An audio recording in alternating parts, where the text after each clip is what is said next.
Galatians chapter 5. Embrace freedom. Verse 1. It is for freedom that Christ has set us free. Stand firm, then, and do not let yourselves be burdened again by a yoke of slavery.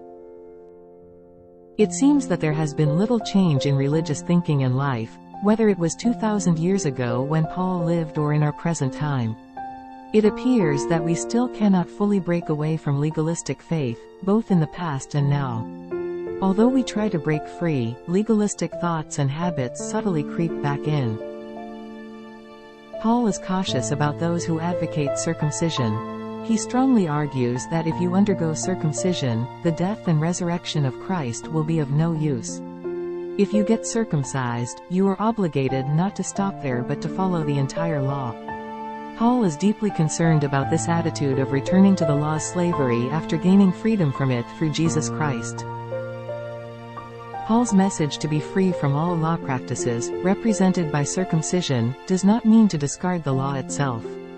It is about discarding the deceptive and seductive practices of the law. Not uprooting the law itself, for the entire law is fulfilled in keeping this one command: love your neighbor as yourself. Galatians chapter 5:14. Paul says that the fundamental spirit of the law is love. The essence of the law is not circumcision, festivals, or purification rites but love. Love for God, love for neighbors, and the provisions and practices of the law were created to fulfill that love.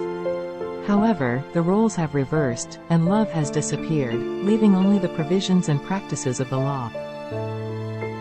What about our faith today? Has our spiritual life advanced since Paul's time? Have the roles possibly changed? Lord, what freedom can there be in religious practices without love for God? Grant us the freedom that comes from love for God and love for our neighbors.